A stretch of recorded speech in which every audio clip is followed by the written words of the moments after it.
মদের বোতল আমার কথা দিয়েছে। খাইতে খাইতে মদের বোতল শেষ হয়ে গেছে। বউ, আয় বউ, কোথায় গেলি? এদিকে আয়, চলো চলো।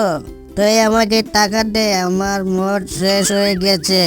আমার মদ কিনতে হবে, টাকা দে, না হলে বাপের বাড়ি পাঠিয়ে দেবো। আরে শ্বশুরের বেটা, তুই আবার মদ গিলে এসেছিস? এত করে বললুম তাও তোর লজ্জা হইল না? তুই আজ আবার এসেছিস আমার কাছে টাকা চাইতে?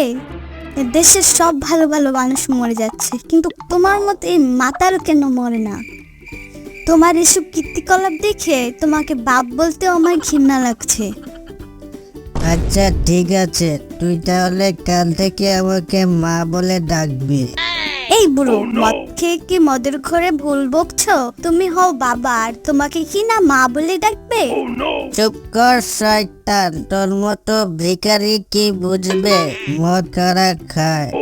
মদ দেশে লোকে খায় না, মদ রাজা মহারাজারা খায়।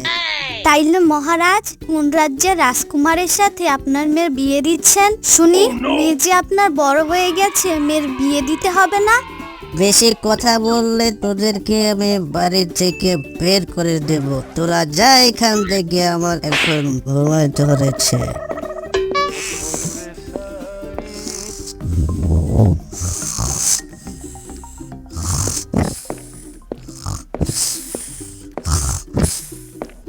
কিরে মিসকে, তুই উঠোনে শুয়ে আছিস কেন? তোর বউ কি তোকে ঘর থেকে বের করে দিয়েছে? আমার বউ মদ খেয়ে ভুল ছিল, তাই ওকে লাথি দিয়ে ঘর থেকে বের করে দিয়েছে। দেখছিস না আমি খাটের উপরে শুয়ে আছি, ওরা বাইরে শুয়ে আছে। কিরে মিসকে, তোর ফ্যানটা কি স্টার্ট করে দিব? মাতালের মতো উল্টো পাল্টা বলছো কেন দাদা?